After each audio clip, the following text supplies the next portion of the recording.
Fans are reminiscing about the Atlanta musician who changed their lives. Brent Hinds, the co-founder of Mastodon, died Wednesday in a crash here in Atlanta. Atlanta News First Bridget Spencer is live tonight outside Smith's Old Bar on Piedmont Avenue. Bridget, you spoke with music fans tonight who have some pretty fond memories. Y'all, it finally happened. The heartbreaking goodbye we prayed we'd never see. Brent Hinds, the soul, the fire, the rebel heart of Mastodon laid to rest. And trust me, the funeral was like nothing you've ever seen. Troy Sanders tribute.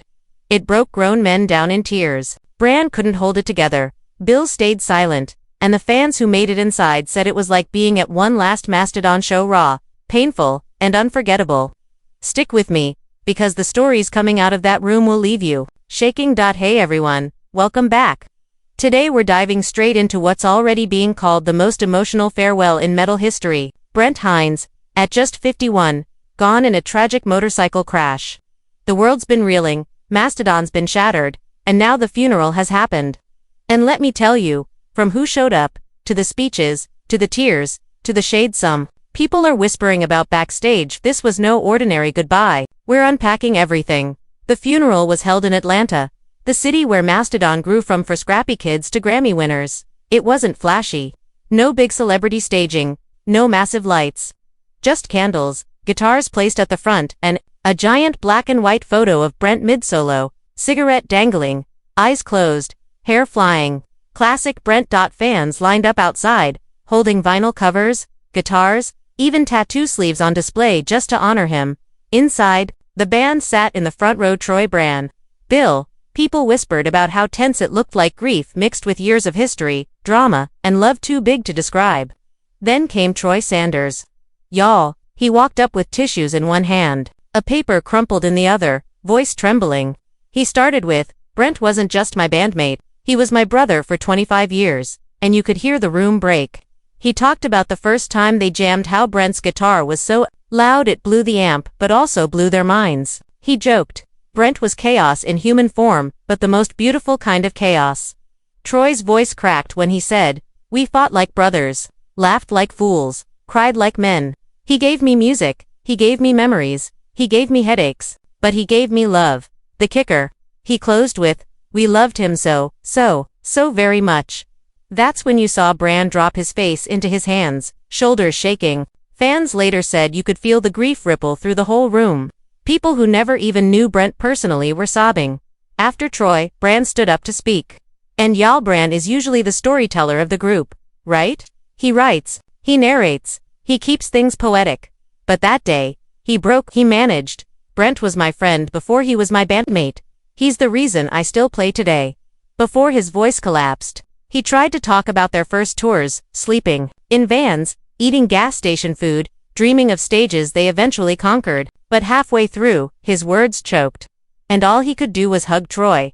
That hug, two grown men, decades of history, just holding on for dear life, that said more than any words ever could. Now here's the tea. Fans noticed Bill Kelleher, the other guitarist, didn't speak. He sat, head down, sunglasses on, indoors. Some called it respect, some whispered it was regret. Remember, Brent had accused Bill and the band of kicking him out earlier this year. People speculated maybe Bill couldn't find the words, or maybe the guilt was too much. His silence spoke volumes. Brent's family was there, to his mom, siblings, cousins. They kept private, but one cousin did speak. She said, "Brent was always that wild kid, climbing trees, falling out of them, picking up a guitar instead of chores. But he made us proud." The way she smiled through tears reminded everyone before the tattoos, the fame, the riffs. Brent was a son, a brother, a friend. The rock world didn't stay quiet either. Members from Metallica, Gojira, Baroness, and even Dave Grohl reportedly sent letters or flowers. One story buzzing around, Dave Grohl sent a handwritten note saying, "Brent's riffs made me believe in guitar again." Imagine that, Grohl calling Brent his inspiration. That's legacy. Outside the service, fans gathered with candles, singing Mastodon songs in unison. One group started Oblivion, and soon dozens joined in. A viral TikTok shows people hugging strangers, crying, screaming his name. On Twitter, hashtags like #RipBrentHinds, #MastodonForever, and #RideForBrent blew up. Some even tattooed his name that same night. Now let's talk aftermath.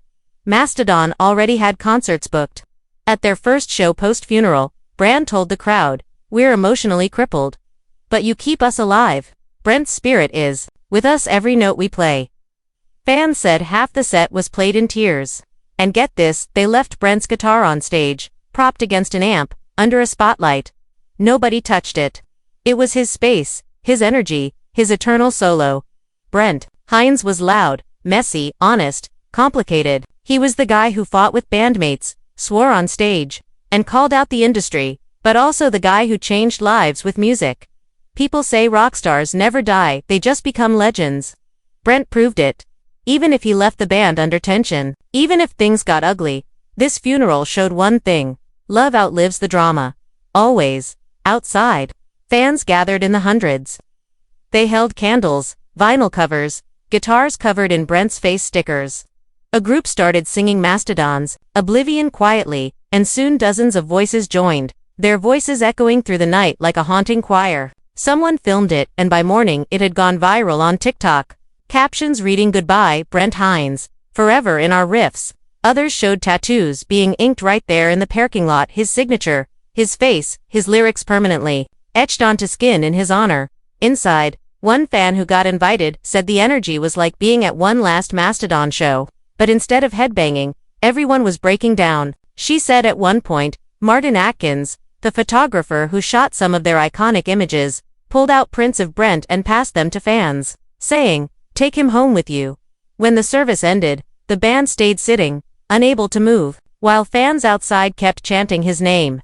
At the next show, a few days later, Mastodon left Brent's guitar on stage under a spotlight, untouched. They played half the set in tears, Brann whispering to the crowd, "We are emotionally crippled, but you keep us alive. Brent's spirit plays with us every night." Brent's family spoke to his cousin, took the mic and gave everyone a glimpse of Brent as a child, saying he was always that wild kid, climbing trees, falling out of them, breaking bones, picking up guitars instead of doing chores. She said he drove the family crazy but made them proud in ways words could never explain. His mom sat in the front row, wiping tears with a handkerchief. People said the look in her eyes was the kind that only a mother who lost a child could carry. Then came the tributes from the rock world. Dave Grohl wasn't there in person, but a handwritten letter of his was read aloud, saying, "Brent's riffs made me believe in guitar again." The weight of that line hit hard. Members of Gojira, Baroness, and other bands were seen quietly slipping into pews. Heads bowed, some wiping tears, some whispering stories about backstage antics with Brent. Even with the history, the fights, the accusations, the love outweighed everything in the end. The whispers of regret, the visible heartbreak, the silence that said as much as the words, it all came together in one truth. Brent Hinds wasn't just a bandmate. He was the fire that lit the band, the chaos that shaped them, the legend that will outlive all of them. People say rock stars never really die, they just become eternal riffs, and Brent's riffs, they'll echo forever. So what do you think? Did Troy's tribute hit you in the heart, like it did me? Did Brann's breakdown show just how deep this bond really ran? And what about Bill's silence, grief, guilt, or both? Drop your thoughts, your memories of Brent, your favorite riffs in the comments below. Let's honor him together. And don't forget to hit like, subscribe, and ring the bell so you don't miss the next chapter of this story. Rest easy, Brent Hinds. Your music plays forever.